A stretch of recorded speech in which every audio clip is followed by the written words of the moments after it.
आज हम बात कर रहे हैं एक ऐसे स्थान की जहां आसपास के लोग तो आते ही हैं, साथ ही दूर दूर से यहां लोगों का आना होता है।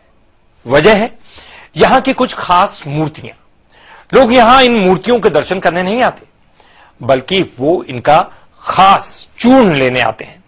ऐसा चूर्ण जिसके बारे में कहा जाता है कि अगर किसी को यह चूर्ण खिला दिया जाए तो उसे सम्मोहित होते देर नहीं लगती। खाने वाला आदमी वही करता है जो चूर्ण खिलाने वाला चाहता है। तो फिर कहां है ये मूर्तियां और क्या है चूर्ण से जुड़ी हुई अहम बातें, जानने की कोशिश करेंगे हमारे इस खास पेशकश।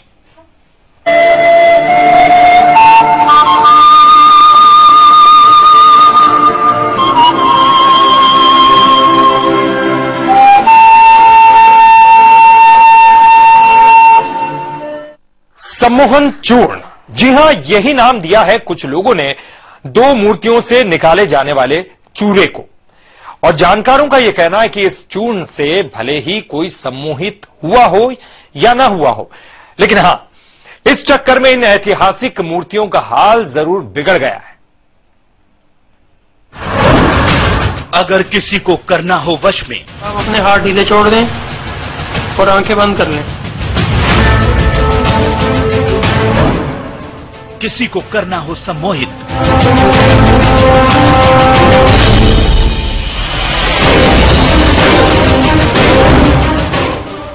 करवानी हो मन की बात। Keep your mind focused on your eyelids. Keep your mind focused on your eyelids. And so far do that. Whatever do over your right and over here will not bother you, will not discomfort at all. The discomfort is gone from the right hand. एक स्थान पर मिलेगा सम्मोहन का चूर्ण, जिसे खाने वाला हो जाएगा वश में।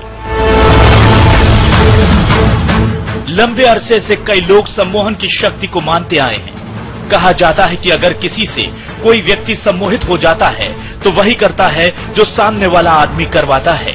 लेकिन किसी को वश में कैसे किया जाए, कैसे अपने मन की बात करवाई जाए, इसके बारे में कोई मंत्रों की बात करता है तो कोई दूसरे नुस्खे बताता है।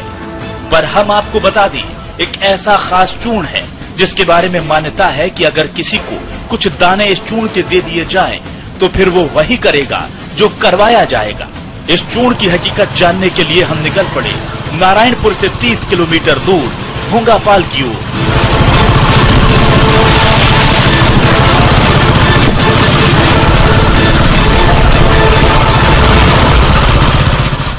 कच्ची पक्की सड़क से होते हुए पहुंच गए एक जंगल के पास, जहां पर कई प्रतिमाएं नजर आ रही थी।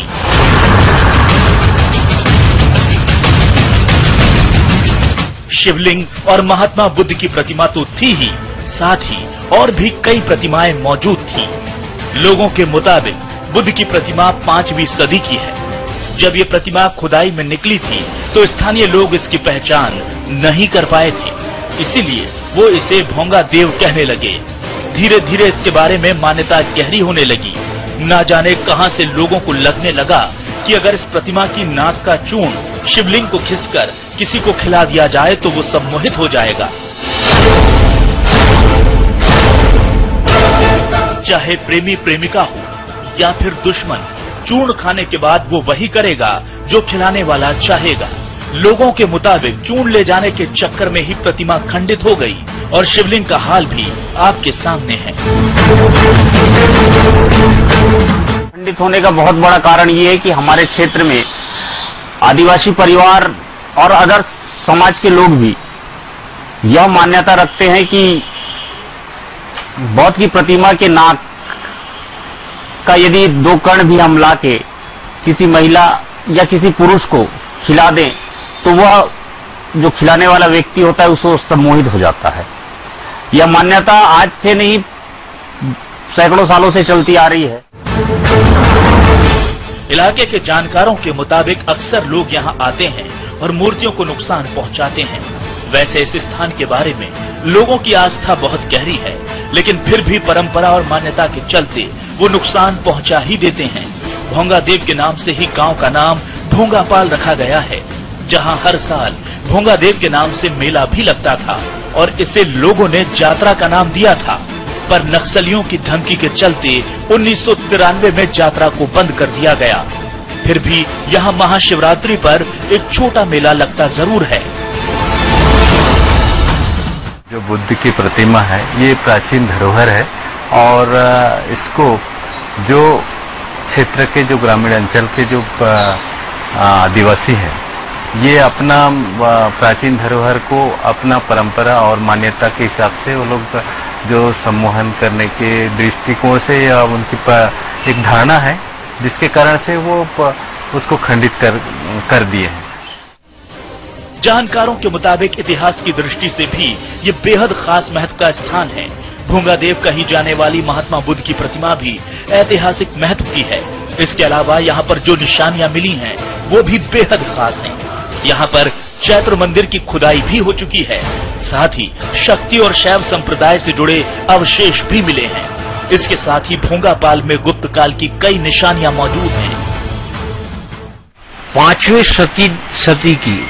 सदी की एक 4 फीट की विशाल प्रतिमा है और बौद्ध प्रतिमा के अलावा चैत्य मंदिर की खुदाई हो चुकी है और उसी के पास ही शाक्य धर्म का शक्ति संप्रदाय के लोगों के सप्तमातृका का एक मंदिर और शैव धर्म अवलंबियों का एक मंदिर, शिव मंदिर स्थित है।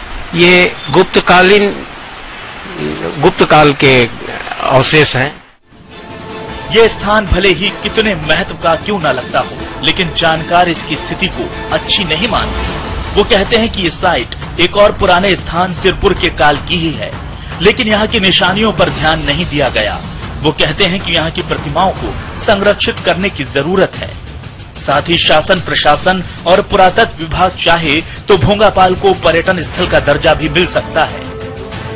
शासन की ओर से, प्रशासन की ओर से या पुरातत्व विभाग की ओर से उसको संरक्षण करने की ओर पहल करनी चाहिए, जिससे कि ये प्राचीन धरोहर है। बस्तर में जितने भी प्राचीन धरोहर हैं जो विभाग की ओर से अगर संरक्षण करती है तो एक बहुत ऐतिहासिक और विश्व प्रसिद्ध पर्यटन स्थल के रूप में बस्तर को जाना पहचाना जा सकता है।